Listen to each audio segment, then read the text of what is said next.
भी आंसर दूसरा। Good afternoon friends, मैंने अपने फर्स्ट, सेकेंड और थर्ड पार्ट के लेक्चर में लेखांकन की अवधारणाओं के बारे में बताने का प्रयास किया था। As it was tried by me to tell you about the accounting concept and conventions in my first, second and third videos. Now I am going to discuss with you that what is the nature of accounting principles.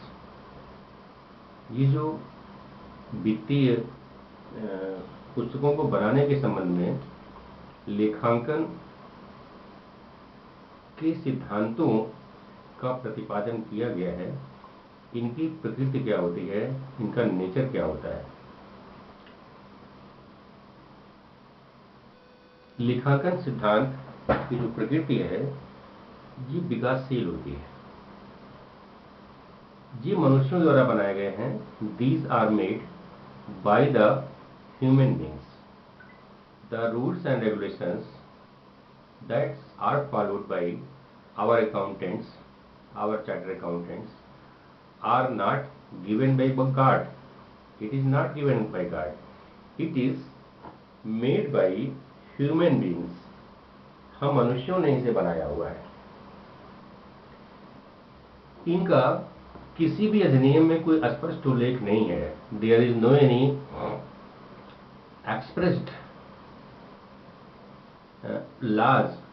expressed laws that is being given strength to the principles of accountants. Nowadays companies are growing, therefore Companies Act are amended time to time, therefore accounting policies are also amended time to time. तो हमारा कहने का मतलब यह है कि इन नियमों का, सिद्धांतों का कहीं कोई प्राकृतिक तौर पर अधिनियमों में उल्लेख नहीं होता है। ये व्यवहार के द्वारा, औचित्य के द्वारा, उद्देश्यों के द्वारा, अनुभव के द्वारा, तर्क और प्रयोग की आवश्यकता के परिणाम होते हैं। इन सिद्धांतों की प्रकृति और विकास की आवश्यकताओं एवं समस्याओं, इन समस्याओं के समाधान की विधियों तथा पेशेवर संस्थानों के विचारों का प्रभाव इन लेखांकन सिद्धांतों पर पड़ता है।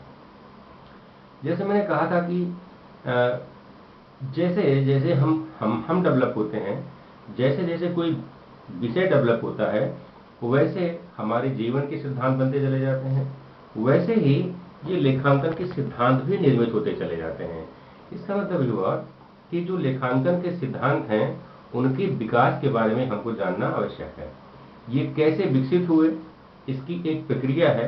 जैसे समस्या उत्पन्न होती है जब, तो समस्या के बारे में हम करते क्या हैं? समस्याओं के निदान के लिए हम चिंतन करते हैं। मतलब if there is a problem, to solve the problem we think, अर्थात यहाँ पर थिंकिंग का प्रोसेस होता है। अर्थात हम थिंक करते हैं, विचार करते हैं, चिंतन करते हैं, और इन विचारों, समस्या की उत्पत्ति के कारण समाधान के लिए हम चिंतन करते हैं, और चिंतन के कारण ही उत्पत्ति होती है किन्हीं नियमों की, किन्हीं प्रथाओं की, किन्हीं कस्टम्स की, किसी सिद्धांत की। उन्हीं को हम लेखांकन सिद्धांत कहेंगे लेखांकन के संदर्भ में। अगर जीवन की कोई समस्या है तो जीवन की समस्याओं के निदान के लिए, उदाहरण के तौर पर अगर कोई समस्या आपके जीवन में उत्पन्न होती है तो उस समस्या के उत्पन्न होने के पश्चात आप क्या करते हैं? क्या अपनी जान दे देते हैं? आत्महत्या कर लेते हैं? ऐसा कुछ तो आप नहीं करते हैं। कुछ भीरू लोग ऐसा कर सकते हैं, लेकिन हम समस्या उत्पन्न होने के पश्चात उस समस्या पर या तो व्यक्तिगत रूप से या फिर हम सामूहिक रूप से विचार करते हैं, थिंक करते हैं। और इसी थिंकिंग की प्रोसेस के कारण, due to the thinking process on the problem, theory exist, सिद्धांत उत्पन्न होता है, या सिद्धांतों की उत्पत्ति होती है, या इसको उत्पत्ति कहते हैं। जो कुछ वहां उत्पन्न होता है उसी उत्पन्न को हम सिद्धांत की संज्ञा देते हैं। जैसे अगर हम बीमार पड़ जाएं तो बीमार पड़ने के पश्चात एक समस्या हमारे लिए हुई है, हम थिंक करेंगे कि हमको हुआ क्या है। सिर में दर्द हो रहा है, सोचेंगे सिर में दर्द हो रहा है, तो क्यों हो रहा है, कारण उसका क्या है, उसका निवारण क्या है। फिर हम उसके बाद डॉक्टर के पास जाते हैं, डॉक्टर अपने हिसाब से आपके रोग को देख करके आपकी दवा कर देता है। तो कहते हैं कि समस्याओं के पश्चात थिंकिंग होती है, थिंकिंग के बाद थियरी की उत्पत्ति होती है, यही थियरी सिद्धांतों के रूप में बदल जाते हैं। अगर यहाँ पर कोई समस्या है तो उसका निदान हम अपने आगे के स्टेटमेंट में करेंगे। अब आते हैं, ये देखते हैं कि अकाउंटिंग प्रिंसिपल्स के तत्व क्या हैं। What are the elements of accounting principles. लेखांकन के सिद्धांतों में सामान्यतः 3 तत्व रहते हैं। There are 3 elements that is present in the accounting principles. पहला है तत्व रेलिवेंस, या इसको हिंदी में औचित्य की संज्ञा दी जाती है। औचित्य का संबंध उपयोगिता से होता है। The relevance is related with the utility. लेखांकन सिद्धांत इसके उपयोगकर्ता हेतु सहज, सरल, समझने योग्य और उपयोगी होने चाहिए। ये हमेशा ध्यान रखना है कि जो भी सिद्धांत बनाए जाते हैं, बनते हैं या बनाए जाएंगे, वो सिद्धांत उपयोगकर्ताओं के लिए सरल होने चाहिए, सहज होने चाहिए। That should be made easy for the users, easy to use for the users. ये अंडरस्टैंडेबल भी होने चाहिए। It must be understandable. अगर समझने योग्य कोई सिद्धांत नहीं है तो उसका कोई औचित्य नहीं है, उसकी कोई रिलेवेंसी नहीं होती है। और ये उपयोगी होने चाहिए। किसके लिए उपयोगी होने चाहिए? विषय के लिए उपयोगी होने चाहिए। अगर ये विषयों के लिए उपयोगी नहीं होंगे तो हम उनको सिद्धांतों की संज्ञा नहीं दे सकते हैं, क्योंकि सिद्धांत हमेशा औचित्य को साबित करने वाले होने चाहिए। दूसरा पॉइंट है ऑब्जेक्टिविटी। जिस ऑब्जेक्टिविटी की बात करते हैं हम, ऑब्जेक्टिविटी का मतलब होता है उद्देश्य पूर्णता। अर्थात अगर मान लीजिए हम इस ऑब्जेक्टिविटी को देखना चाहें कि ऑब्जेक्टिविटी किस रूप में होनी चाहिए, तो इस ऑब्जेक्टिविटी का मतलब होता है प्योरिटी से, विश्वसनीयता से, शुद्धता से होता है, विश्वसनीयता से होता है, सत्यता और जांच की सुविधा से ये उद्देश्य पूर्णता उसकी होनी चाहिए। अर्थात लेखांकन सिद्धांत पर किसी व्यक्ति विशेष के विचारों का प्रभाव नहीं रहना चाहिए। ऐसे सिद्धांत वास्तविक तथ्यात्मक आंकड़ों पर आधारित रहने चाहिए, जिससे कि आंकड़ों की शुद्धता मतलब प्योरिटी, विश्वसनीयता और सत्यता की जांच सरलता से की जा सके। इसलिए लेखांकन सिद्धांतों का दूसरा महत्वपूर्ण तत्व है ऑब्जेक्टिविटी। तीसरा है इसका तत्व व्यवहारिकता या फिजिबिलिटी। फिजिबिलिटी का मतलब होता है कि फिजिबिलिटी का संबंध लाभप्रदता से होता है। एक्चुअली जो फिजिबिलिटी है that is related with the profitability. लेखांकन सिद्धांत व्यवहारिकता के धरातल पर लाभप्रद और व्यापारिक दृष्टि से व्यवहारिक होनी चाहिए। It should be very imperative to the point of view of profitability and tradability। इसका ध्यान हमको रखना चाहिए। ये सिद्धांत बदलती हुई परिस्थितियों के अनुकूल रहने चाहिए। अगर ये सिद्धांत बदलती हुई परिस्थितियों के अनुकूल नहीं होंगे तो बाई चांस हमने कोई ऐसा नियम बना दिया जो बाद में चलकर, आगे चलकर भविष्य में किसी प्रकार से व्यवहारिकता के सिद्धांतों पर खरे नहीं उतरते हैं या व्यवहारिक नहीं हो पाते हैं, तो ऐसे सिद्धांतों की मान्यता अपने आप समाप्त हो जाएगी। तो हम कह सकते हैं कि लेखांकन सिद्धांतों के 3 तत्व हैं।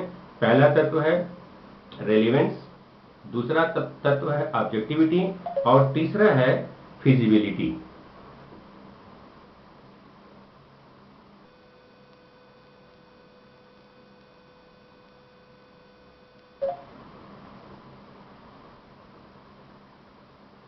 आइए अब देखते हैं कि what are the elements of, what are the characteristics of accounting principle, लेखांकन सिद्धांतों की विशेषता क्या होनी चाहिए, अर्थात इसकी विशेषताएं में कौन कौन सी विशेष चीजें होनी चाहिए, क्या विशेष होना चाहिए। तो इसका पहला सिद्धांत है, जैसे मैंने बताया था आपसे, कि लेखांकन सिद्धांत मनुष्यकृत होते हैं, means it is made by human being, आदमी बनाता है, भगवान लेखांकन के सिद्धांतों को नहीं निर्मित किया हुआ है। दूसरा है, लेखांकन सिद्धांत में औचित्य, उद्देश्य और व्यावहारिकता का गुण रहता है। It means in accounting principles the attribute of objectivity, attribute of relevance and attribute of feasibility must be present. ये तीन चीजें वहां होनी आवश्यक है। तीसरा है, लेखांकन सिद्धांत का निर्माण आधारभूत मान्यताओं तथा कार्य पद्धति संबंधी नियमों के आधार पर होता है। It is based on the procedures, it is based on the assumptions, basic assumptions and procedures that are related with the accountancy. Next is इनकी स्थिर सामान्य सूची नहीं होती है। मतलब अगर हम ये कहते हैं कि लेखांकन सिद्धांत कुल मिलाकर 32 हैं, तो ऐसा हम नहीं कह सकते, या 32 ही रहेंगे या 4 हैं तो 4 ही रहेंगे, ऐसा नहीं है। लेखांकन के सिद्धांत बदलते रहते हैं, ये एक कोई सर्वसामान्य सूची तैयार नहीं की जा सकती है। इसका अध्ययन आप कभी करेंगे अकाउंटिंग स्टैंडर्ड में। पहले अकाउंटिंग स्टैंडर्ड की संख्या कुछ थी, बाद में संख्या बढ़ते बढ़ते बढ़ते बढ़ते अब कुछ हो गई है। तो आप नहीं कह सकते हैं ये कि इनकी जो सूची है ये सर्वसामान्य सूची होती है, नहीं।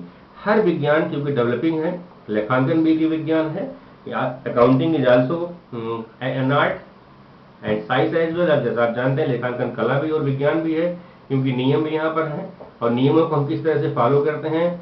कई लोग नियम को फॉलो जरूर करते हैं लेकिन उसको इधर उधर करके फॉलो करते हैं, अर्थात डेविएशन रहता है। इसलिए हम कहते हैं कि लेखांकन की जो सूची है ये सर्व सामान्य या एक स्थिर सूची नहीं होती है। छठवां पॉइंट है, एक ही लेखांकन के कार्य के लिए अलग अलग व्यवसायों में औचित्य, उद्देश्य और व्यावहारिकता के अनुसार अलग अलग लेखांकन सिद्धांतों का उपयोग किया जाता है। कई बार ऐसा हमने देखा है कि हमने किसी एक व्यवसाय ने, मान लीजिए कोई खनन इंडस्ट्री है या रियल एस्टेट इंडस्ट्री है, वो लेखांकन के किसी सिद्धांत को मान रही होगी और दूसरी कंपनियां हैं उसी तरीके की, वो लेखांकन किसी और समान सिद्धांत का प्रयोग, मतलब लेखांकन के सिद्धांतों के प्रयोग करने में भी अलग अलग व्यवसायों में औचित्य अर्थात रिलेवेंस, ऑब्जेक्टिविटी अर्थात उद्देश्य पूर्णता और व्यावहारिकता अर्थात फिजिबिलिटी, इसके अनुसार अलग अलग लेखांकन सिद्धांतों का उपयोग किया जाता है। अगला है इसकी विशेषता, लेखांकन सिद्धांत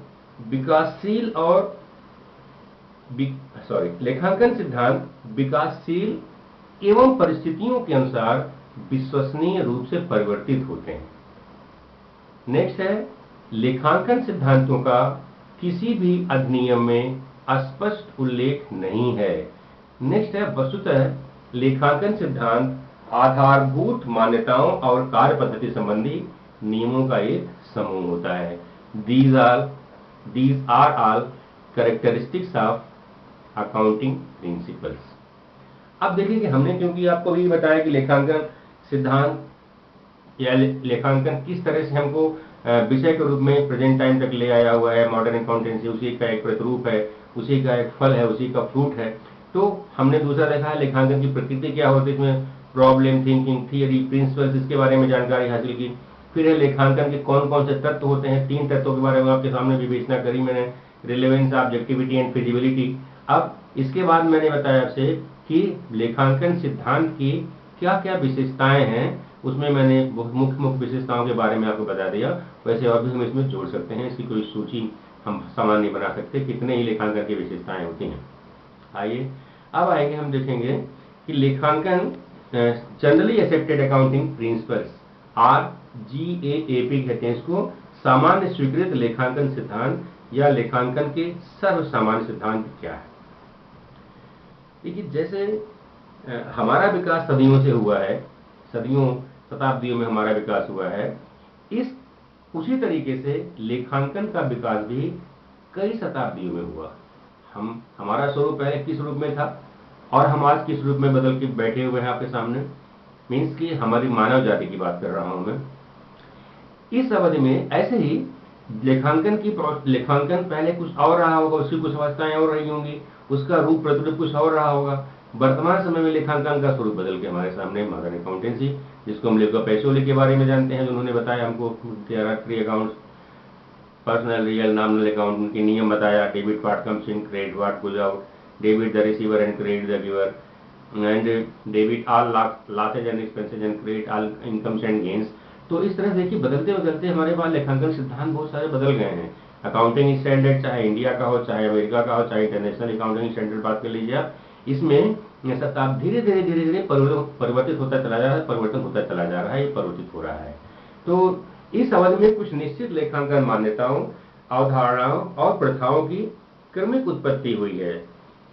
ये मान्यताएं, अवधारणाएं और प्रथाएं लेखा करने योग्य लेन देनों और घटनाओं को पहचानने, उनका मुद्रा में मापन करने, लेखा पुस्तकों में उनका लेखा करने, सार संक्षेप तैयार करने, वित्तीय विवरण बनाने और उपयोगकर्ताओं के लिए आर्थिक प्रतिवेदन तैयार करने में मार्गदर्शन का काम करते हैं। These are the torch bearer. इनके आधार पर पेशेवर लेखपालक सामान्य रूप से इन्हें स्वीकार करते हैं और इसको स्वीकार करके लेखांकन के व्यापक एवं व्यवहारिक नियमों का निर्माण किया है हमारे अकाउंटेंट्स ने, और इन्हें व्यवहार में स्वीकार भी किया है। इन्हीं लेखांकन मान्यताओं, अवधारणाओं और प्रथाओं को सामान्यतया स्वीकृत लेखांकन सिद्धांत या लेखांकन के सर्वसामान्य सिद्धांत कहा जाता है।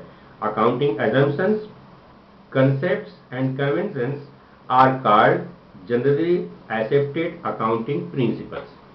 यहां तक बात समझ में आ रही है? आगे देखते हैं।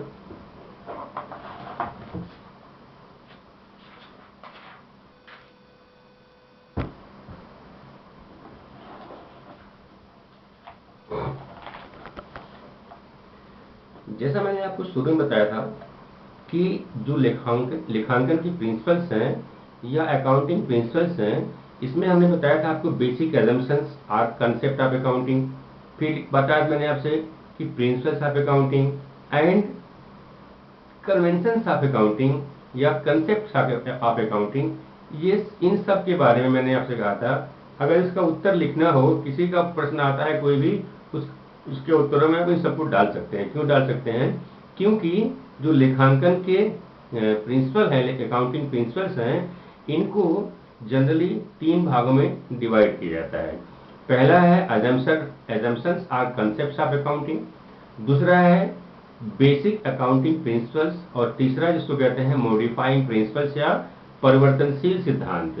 तो हम इनको एक बार खाली आपके सामने बोल दे रहे हैं, लेकिन जब हम आपको समझाना शुरू करेंगे तो ये मान लीजिएगा कि अगर हम एजम्पशंस, किसी का नाम मैंने लिया, जैसे मान लीजिए हमने नाम लिया सेपरेट बिजनेस एंटिटी एजम्पशंस लिया, या सेपरेट बिजनेस एंटिटी कंसेप्ट नाम बोला, तो उस कंसेप्ट को आप एजम्पशन समझ कह सकते हो, उसी को प्रिंसिपल्स भी आप कह सकते हो, और उसी को मॉडिफाइंग प्रिंसिपल्स भी ले सकते हैं।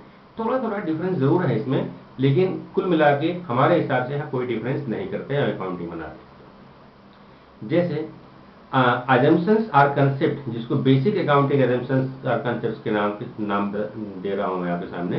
ये है पहला सेपरेट बिजनेस एंटिटी कंसेप्ट या सेपरेट बिजनेस एंटिटी assumption, ठीक है। दूसरा है गोइंग कंसर्न कंसेप्ट या गोइंग कंसर्न assumption। हम दोनों नाम एक साथ ले रहे हैं, assumptions का भी नाम ले रहा हूं साथ में, और हम उसको कंसेप्ट भी कह रहे हैं। ऐसे ही तीसरा है मनी मेजरमेंट कंसेप्ट या मनी मेजरमेंट एजम्पशन। नेक्स्ट है अकाउंटिंग पीरियड एजम्पशन या अकाउंटिंग पीरियड कंसेप्ट। देखिए यहाँ पे हमने एक ही चीज को कभी एजम्पशन बोल रहा हूँ अथवा उसको कह रहा हूँ कि ये प्रिंसिपल है। ऐसे ही बेसिक प्रिंसिपल्स का अगर हम नाम लेते हैं तो बेसिक प्रिंसिपल्स में है प्रिंसिपल ऑफ रेवेन्यू रियलाइजेशन, इसकी हिंदी है आय प्राप्ति का सिद्धांत। दूसरा है प्रिंसिपल्स ऑफ एक्सपेंसेस, व्यय का सिद्धांत। तीसरा है principles of matching revenue and expenditure, या आय और व्यय के मिलान का सिद्धांत। फिर चौथा है प्रिंसिपल ऑफ फुल डिस्क्लोजर, जिसकी हिंदी होती पूर्ण प्रकटीकरण की अवधारणा या सिद्धांत। फिर है वेरीफाइबल ऑब्जेक्टिविटी प्रिंसिपल, या जांच योग्य लिखित प्रमाण का सिद्धांत। और नेक्स्ट है हिस्टोरिकल कॉस्ट प्रिंसिपल, या ऐतिहासिक लागत का सिद्धांत। नेक्स्ट है ड्यूअल एस्पेक्ट कॉन्सेप्ट, या ड्यूअल एस्पेक्ट प्रिंसिपल, या जिसकी हिंदी है द्विपक्षीय सिद्धांत। फिर आइए हम मॉडिफाइंग प्रिंसिपल्स की बात करें, तो मॉडिफाइंग प्रिंसिपल्स में है मॉडिफाइंग प्रिंसिपल्स ऑफ कंसिस्टेंसी, या हिंदी है इसकी नियमितता का परिवर्तनशील सिद्धांत। दूसरा है रूढ़िवादिता का सिद्धांत, या इसको कहते हैं प्रिंसिपल्स ऑफ कंजर्वेटिज्म, और अब हम नाम ले रहे हैं modifying principles of conservatism. Next is modifying principles of disclosure, या जिसकी हिंदी है प्रकटीकरण का परिवर्तनशील सिद्धांत। पांचवा है मॉडिफाइंग प्रिंसिपल्स ऑफ टाइमलीनेस, या समयबद्धता का परिवर्तनशील सिद्धांत। नेक्स्ट है modifying principles of substance over form, या हिंदी इसकी है रूपरेखा पर तथ्य के प्रभुत्व का परिवर्तनशील सिद्धांत। और नेक्स्ट है principle of cost and benefit, और प्रिंसिपल ऑफ इंडस्ट्री प्रैक्टिस, उद्योग परंपरा का परिवर्तनशील सिद्धांत, या लागत और लाभ का परिवर्तनशील सिद्धांत। तो ये देखिए कि जितने हमने assumptions और concepts आर कॉन्सेप्ट बताए, प्रिंसिपल्स बताए और मॉडिफाइंग प्रिंसिपल बताए, अगर आप इनको एक सीरीज में लाइन में लिख लीजिए, एक जगह लिखिए आधारभूत संकल्पना या assumption basic assumptions of principles of accounting, दूसरी तरफ लिखिए बेसिक प्रिंसिपल्स, तीसरी तरफ लिखिए मॉडिफाइंग प्रिंसिपल्स, और इन तीनों को थोड़ा सा अपने ज्ञान चक्षु को खोल के देखिए और मिलान की प्रथा अपनाइए। तो मिलाने के पश्चात आपको लगेगा कि कुछ assumptions या कंसेप्ट परिवर्तनशील सिद्धांतों में भी शामिल हैं, और कुछ परिवर्तनशील सिद्धांत बेसिक प्रिंसिपल्स में भी शामिल हैं। इसीलिए मैंने आपसे कहा कि प्रश्न कुछ भी आए, कंसेप्ट के बारे में आए तो प्रिंसिपल लिख सकते हैं, प्रिंसिपल के बारे में आए तो आप assumptions लिख सकते हैं। बात समझ में आ रही ना? इसके बाद अब हम शुरू करेंगे, जो हम प्रिंसिपल्स की बात कर रहे हैं, लेखांकन के जो आधारभूत सिद्धांत हैं उनको हम इंटरमिंगल करते हुए हम एक साथ बताएंगे। आपको 6-7 सिद्धांतों के बारे में आपको जानकारी देंगे। जैसा पहला आपके सामने है सेपरेट बिजनेस एंटिटी एजम्पशन, या सेपरेट बिजनेस एंटिटी कंसेप्ट। तो सेपरेट बिजनेस एंटिटी कंसेप्ट है क्या चीज? इसके बारे में हमको खाली ये जानना है कि जब हम किसी व्यापार की स्थापना करते हैं तो व्यापार की स्थापना के समय हम व्यापारी बिजनेस के मालिक होते हुए भी हम व्यवसाय को अलग मानते हैं। अर्थात ये माना जाता है कि व्यापार और व्यापार का मालिक ये दोनों अलग अलग व्यक्ति हैं। जैसा कि आपको पता है व्यापार को एक कृत्रिम इकाई की संज्ञा दी गई है, उसको कृत्रिम व्यक्ति माना जाता है। जैसे मान लीजिए कि हम अपने घर में कोई बिजनेस करते हैं, हमारी बेकरी की शॉप है, तो हम बेकरी की शॉप में हम बेकरी का आइटम भी यूज करते हैं, घर में हमारे लिए यूज करते हैं। हम बिजनेस जब सुबह बच्चा मेरा बेकरी का आइटम लेने जाता, मान लीजिए बिस्किट लेने गया, बोलता है डैडी मुझे 2 पैकेट बिस्किट दे दीजिए और 1 ब्रेड का पैकेट दे दीजिए। तो हमारा बच्चा जब उसको लेके आता है तो हम उस बच्चे से पैसा तो नहीं मांगते, लेकिन हम उस अपने कैश बॉक्स में बिजनेस के लिए जो भी हमने दिया अपने बच्चे को उतना पैसा निकाल के अपने खाते में अपने कैश बॉक्स में जरूर डाल देते हैं। ऐसा हम किसी और कारण से करते होंगे, लेकिन ये माना जाता है कि जो व्यापार है और व्यापारी दोनों अलग अलग पूर्ण स्वतंत्र और पृथक अस्तित्व वाले होते हैं। ये दोनों लोग एक तरह से व्यक्ति हैं और इन व्यक्तियों में केवल अंतर उनकी प्राकृतिक अवस्था के कारण ही किया जा सकता है, जबकि ये नियमानुसार अगर लॉ के दृष्टि से देखें, कानून की दृष्टि से देखें, तो व्यापार और व्यापार का स्वामी दोनों अलग अलग होता है।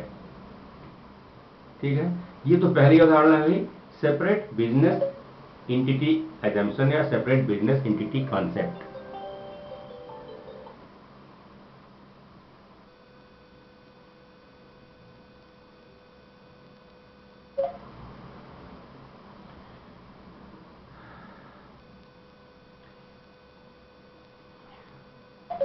अब देखिए, इसी आधार पर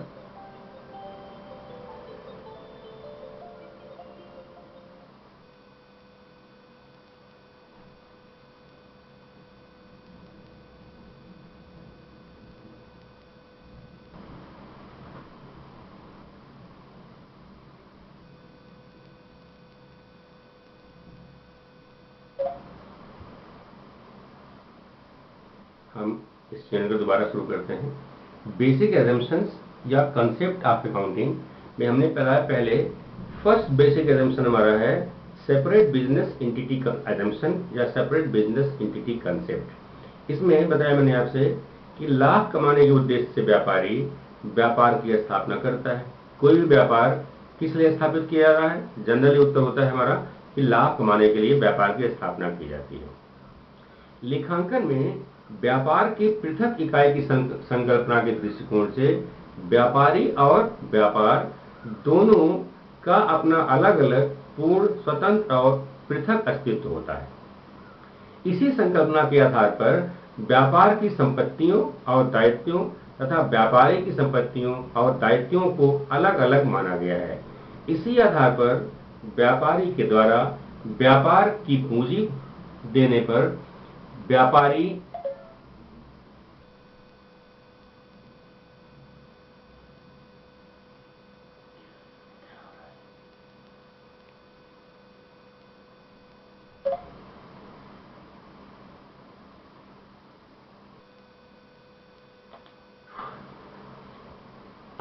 व्यापार की संपत्तियां और व्यापार का दायित्व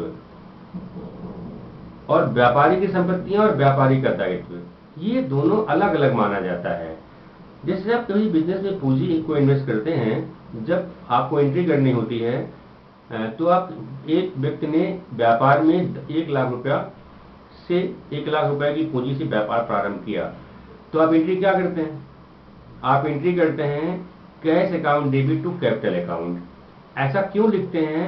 इसके पीछे मुख्य कारण यही है कि व्यापार और व्यापारी दोनों अलग अलग पृथक अस्तित्व वाले व्यक्ति होते हैं या पृथक अस्तित्व वाले दो अलग अलग लोग होते हैं। तो हम कह सकते हैं कि जो व्यापार है और व्यापारी है, अगर हम इसको इंटरमिंगल कर देंगे, एक दूसरे मिला देंगे, तो व्यापार का लाभ हानि हम पता नहीं कर पाएंगे। साथ साथ बहुत सी और कठिनाइयां उत्पन्न होने लगेंगी जिसका निराकरण अकाउंटिंग के सिस्टम में संभव नहीं हो सकता है। तो इसलिए कहते हैं इसी संकल्पना के आधार पर व्यापार सभी आर्थिक संव्यवहारों और घटनाओं का लेखा जोखा रखेगा कि व्यापार अलग है और व्यापार अलग है, मतलब एक दूसरा व्यक्ति है और एक व्यापारी दूसरा व्यक्ति है। ठीक है, तो हमसे कई बार प्रश्न पूछा जाता है कि cash account debit to capital क्यों करते हैं आप? तो इसका सीधा उत्तर है कि अकाउंटिंग में पहली संकल्पना सेपरेट बिजनेस एंटिटी कंसेप्ट की है, जिसमें व्यक्ति और व्यापार दोनों को अलग अलग माना जाता है। इसलिए हम cash account debit to capital account करते हैं। और इसके पीछे अगर अकाउंट के सिस्टम से आप देखोगे, अगर आप अकाउंटिंग के आधार पर देखेंगे कि व्यापार में पूंजी लगाई गई तो व्यापार में पैसा आया, लगाया किसने? मैंने लगाया बाय चांस, तो मेरा नाम विजय है और मैं जब पैसा लगाऊंगा तो पैसा मेरे पास से जाएगा, तो हम क्या लिखेंगे अपने पास में? हम लिखेंगे बाई कैश। और हमारा ही व्यापार है तो वहां क्या लिखेंगे? व्यापार को पैसा मिला तो cash account debit to cash. क्या अभी कभी आपने ऐसी एंट्री देखी है जहां लिखा हो कैश अकाउंट टू कैश? हमें तो ऐसा लगता नहीं है। आप जानते होंगे क्योंकि जब आप कॉमर्स पढ़ना शुरू करते हैं, लेखांकन का काम, बुक कीपिंग अकाउंटेंसी पढ़ना शुरू करते हैं, तो पहली एंट्री हमारी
दूसरा है गोइंग कंसेंट एजम्पशंस या गोइंग कंसेंट कंसेप्ट। इस संकल्पना के अनुसार व्यापार अनंत काल तक चलता रहेगा। हम यहाँ पर ये मानते हैं कि व्यापार जो भी स्थापित किया गया है उस व्यापार की स्थापना बंद करने के लिए नहीं की गई है। जो भी व्यापार स्थापित किया गया है उस व्यापार को चलना ही चलना है। तो गोइंग कंसेंट एजम्पशंस के आधार पर हम ये मानते हैं कि जो भी व्यावसायिक गतिविधियां प्रारंभ की गई हैं वो व्यापारिक गतिविधियां निरंतर चलती रहेंगी। और वो कब तक चलती रहेंगी? वो चलती रहेंगी अनंत काल तक, ऐसा मानकर व्यापार करते हैं। ऐसा माना जाता है व्यापार को स्थापित करते वक्त। व्यापार कब खत्म होना है? व्यापार को खत्म होने का कोई टाइम नहीं होता। जैसे मान लीजिए आप कभी कभी एग्जाम्पल में सुनते हैं कि किसी एक व्यक्ति ने व्यापार शुरू किया पेट्रोल पंप का, तो लोग कहते हैं इसका तो 7 पुस्तक तर गया, अर्थात इसको 7 पुस्तक खाने पीने की कोई समस्या नहीं होगी। व्यापार कभी भी 7 पुस्तक मतलब एक पुस्तक मान लीजिए 100 साल चलती है, अगली पुस्तक कितने चलेंगी? तो ये कह सकते हो आप कि व्यापार अनंत काल तक चलता रहेगा। इस अनंत काल तक चलने की संकल्पना के कारण ही व्यवसाय के लिए ही व्यवसाय मतलब इस संकल्पना के साथ व्यवसाय स्थापित करते हैं कि हमारा व्यापार जो भी हमने शुरू किया है वो अनंत काल तक चलता रहेगा। अब अनंत काल तक चलता रहेगा, आप देखते हैं प्रैक्टिकल लाइफ में कि व्यापार खुलते हैं और बंद होते हैं, लेकिन व्यापार की जैसे हमारी आवश्यकता, हम भी मर सकते हैं। हमारे भी जीवन का एक स्पैन होता है 50 साल 70 साल 80 साल 90 साल 100 साल जो भी स्पैन होता है।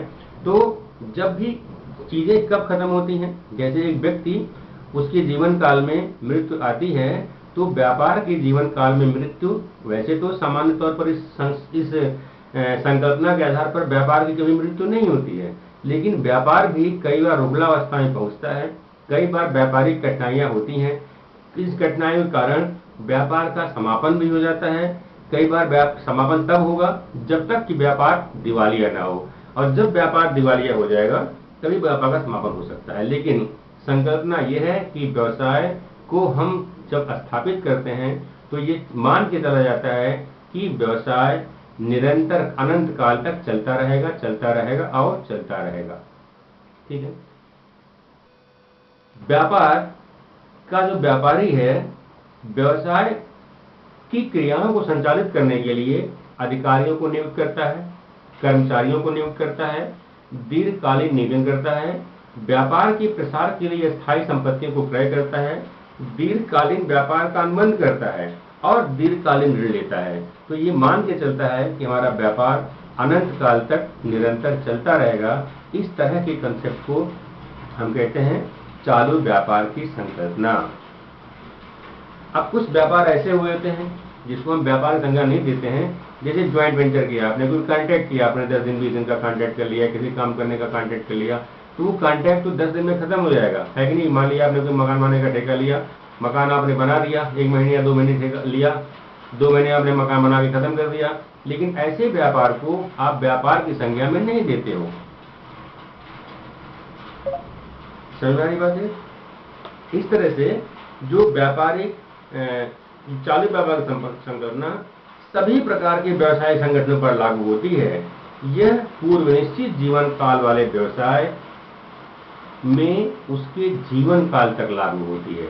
जैसे ज्वाइंट वेंचर है तो ज्वाइंट वेंचर में निरंतर चलने वाले की संकल्पना तो हम रखेंगे, लेकिन कब तक? जब तक वो व्यापार चलता रहेगा। अर्थात पूर्व निश्चित जीवन काल वाले व्यवसाय में उसके जीवन काल तक ये लागू मानी जा सकती है। ठीक है, तो ये 2 पॉइंट हो गए आपके, 2 कंसेप्ट। तीसरा कंसेप्ट है मनी मेजरमेंट कंसेप्ट या मनी मेजरमेंट असम्पशंस। विश्व भर में मूल्य का सर्वव्यापक मापक संबंधित देशों में क्या है? अर्थात विश्व में मूल्य का सर्वव्यापक मापक मीन्स यूनिवर्सल मेजरमेंट क्या है? दैट इज मनी, वो मुद्रा है। तो प्रत्येक लेन देन प्रचलित मुद्रा में उस देश की होता है। जिस देश में भी रहता है व्यापारी, जिस देश में व्यापार करता है, उस देश की मुद्रा में उसका व्यापार होता है। अगर कोई भी व्यापार इंडिया से अमेरिका में भी चलाया जाता है, शाखाएं बनाई गई हैं, तो अमेरिका में तो उसको मुद्रा मिलेगी, लेकिन जब हम अपना मेजरमेंट करेंगे तो मनी में ही करेंगे उसको, जो हमारा भारत की मुद्रा है उसमें करेंगे उसको कन्वर्ट कर लेंगे। कन्वर्जन के लिए नियम बना हुआ, उसको कर लेंगे कन्वर्ट। तो इसके आलोक में इस धारणा के अनुसार लेखांकन में प्रचलित मुद्रा के रूप में लेन देनों को व्यक्त किया जाता है। अर्थात ये कह सकते हैं हम व्यापार में केवल उन्हीं लेन देनों का लेखा पुस्तकों में करेंगे जिन्हें की मुद्रा में मापा जा सकता हो, जिन्हें हम मुद्रा में नाप सकते हो। अर्थात जो मुद्रा में मापनीय हो, हम केवल और केवल उन्हीं को अकाउंटिंग बुक्स में स्थान देंगे। Only those transactions are recorded in the books which are capable of being expressed in terms of money। अर्थात ऐसे कोई लेन देन जिससे मुद्रा प्रभावित नहीं होती है, इस अवधारणा के आधार पर हम उसको अपने खातों में कभी भी रिकॉर्ड नहीं करेंगे। चौथा है accounting period assumptions. Accounting period का मतलब होता है कि लेखांकन अवधि की अवधारणा। अब लेखांकन अवधि क्या होती है? जैसे ये बताया गया कि व्यापार का उद्देश्य लाभ कमाना होता है। आपने सुना है व्यापार किस लिए स्थापित करते हैं? लाभ कमाने के लिए। लाभ की गणना निर्धारित अवधि के आधार पर की जाती है। लेकिन आप देखिए कि अभी हमने शुरू में बताया था कि गोइंग कंसर्न कंसेप्ट है। जब गोइंग कंसर्न कंसेप्ट को हम अपनाते हैं तो इसका मतलब ये हुआ कि हमारा व्यापार निरंतर चलता रहेगा, चलता रहेगा, चलता रहेगा, चलता रहेगा। कब तक चलेगा? हो सकता हो कि हमारे मृत्यु के बाद भी चलता हो, हमारे बच्चे होंगे, उनके बाद उनके बच्चे होंगे, तो इस तरह से व्यापार चलता रहेगा। लेकिन जब भी हम कोई क्रिया करते हैं, जो भी कोई काम करते हैं, तो हम प्रत्येक काम को करते वक्त उसके परिणाम पर अधिक ध्यान देते हैं। अगर परिणाम इसका क्या हुआ, इसका परिणाम क्या होने वाला है, तो परिणामों की चिंता अगर मान ली हम करते हैं, तो हम अगर इसको मान लें कि हमारा व्यवसाय निरंतर अनंत काल तक चलता रहेगा, तो जब व्यापार अनंत काल में बंद होगा तब जाके हम व्यापार के लाभ या हानि को ज्ञात कर सकते हैं। तो इस अवधारणा के उलट हमने एक अवधारणा यहाँ देखी जिसको अकाउंटिंग पीरियड एजम्पशंस कहते हैं। इसमें हम 12 महीने की कोई एक अवधि मान लेते हैं। उस 12 महीने की एक निश्चित अवधि में व्यापार में किए गए लेन देनों के संबंध में आकलन किया जाता है और ये देखा जाता है कि वो व्यवसाय लाभ में है अथवा हानि में है। अगर अनंत काल की अवधारणा को मान लिया जाएगा तो अनंत काल की अवधारणा में हम ये अंदाज लगा नहीं पाएंगे कि व्यवसाय की परिस्थिति क्या है। तो इस हमें 12 महीने की एक अवधि में बांट लेना होता है और इस उद्देश्य की पूर्ति के लिए हम कई बार मासिक, तिमाही, छमाही, जैसे कंप्यूटर आ गया है तब से हम तो पर डे, पर क्षण, मतलब प्रत्येक मिनट का प्रॉफिट या लॉस निकाल सकते हैं। लेकिन जो अकाउंटिंग पीरियड कंसेप्ट है, उस अकाउंटिंग पीरियड कंसेप्ट में हम मान लेते हैं कि वित्तीय कोई वित्तीय वर्ष होगा। जैसे हम अगर मान लें कि 1 अप्रैल से 31 मई तक का कोई डेट, 1 अप्रैल से 31 मार्च तक का मान लीजिए, हमने 12 महीना मान लिया। कहीं हम मानते हैं जनवरी 1 दिसंबर 31 तक मान लेते हैं, कोई होली से होली, दीपावली से दीपावली, कोई और भी मान सकता है। लेकिन 12 महीने की एक अवधि की संकल्पना की गई है। उस 12 महीने की अवधि में अपने लाभ और हानियों को व्यापारी ज्ञात कर सकेगा। ये है अकाउंटिंग पीरियड एजम्पशंस। तो इस तरीके से आपके सामने ये 4 पॉइंट इधर से आ गए कि 4 हमारे पास लेखांकन कॉन्सेप्ट हैं। इसके अलावा बहुत सारे कंसेप्ट और भी हैं, जैसे कि principle of revenue realisation, principle of expenses, और इसके अलावा मैंने बताया था आपके सामने 3-4 नाम और लिए थे मैंने। उन नामों को अगर आप चेक करते हैं तो पता चल जाएगा आपको। बै का सिद्धांत है, प्रिंसिपल्स ऑफ फुल डिस्क्लोजर, एक पॉइंट और पढ़ लेते हैं। पूर्व प्रकटीकरण का सिद्धांत, लेखांकन में जो भी सिद्धांत अपनाए जाते हैं, जो भी मान्यताएं या जो भी आप अपनाते हैं, उसे लेखांकन लेखा बनाते समय, जब अपना फाइनल अकाउंट बनाते हैं वह, तो फाइनल अकाउंट बनाते समय उन चीजों को डिस्क्लोज करना पड़ता है कि हमने किस आधार पर अपने खातों को तैयार किया है। जैसे मान लीजिए कि आपने कभी कहीं अक्रूड इनकम का कंसेप्ट देखा हो। अक्रूड इनकम या जो भी इनकम किस साल में होती है, हम उस साल के लाभ या हानि को ज्ञात करने के लिए क्या करते हैं, जिस वर्ष का जो एक्सपेंसेस होता है या जो आय होती है, हम उसे उसी रिलेवेंट ईयर में दिखाते हैं, उसी प्रासंगिक वर्ष में दिखाते हैं। दिखाना चाहिए।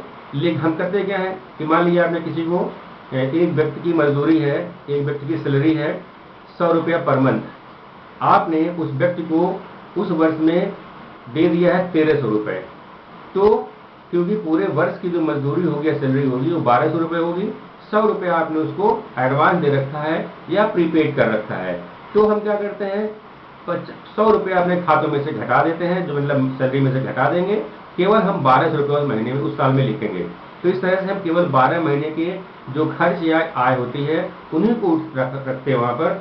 तो हम अगर इस तरह से कुछ करे हुए हैं, कुछ भी हमने किया हुआ है जो कि उस वर्ष का नहीं है, तो हमने उसको अप्रूव जो भी है जो सिस्टम बनाया हुआ है उसको उस सिस्टम के हिसाब से हम वहाँ पर उसको प्रकट करेंगे कि हमने इसको ये मान रखा है, इस वर्ष का व्यय इसी वर्ष दिखाने का मान रखा है, नहीं कि हमने इस वर्ष का व्यय अगले वर्ष में मानने का दिखा रखा है।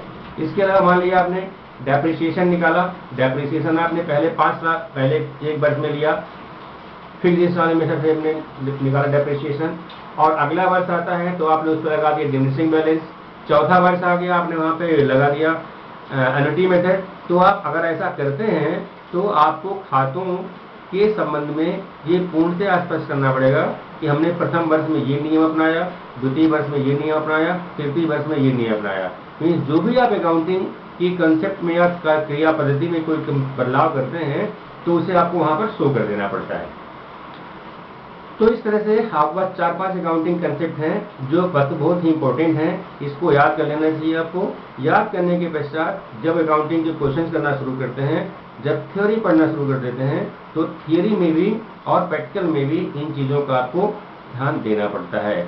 इस तरह से आप अकाउंटिंग कंसेप्ट को क्लियर कर सकते हैं। हमने केवल यहाँ 5 या 6 बताए, अभी तो बहुत सारे बताए जा सकते हैं क्योंकि लेक्चर बहुत बड़ा हो जाएगा और हमारे लिए थोड़ी समस्या होगी बना के भेजने में, इसलिए आज यहीं पर समाप्त करते हैं। Thanks to all of you, watch me again, safe रहिए, स्वस्थ रहिए, हमेशा आगे बढ़ते रहिए। आप सभी को धन्यवाद। Thanks again.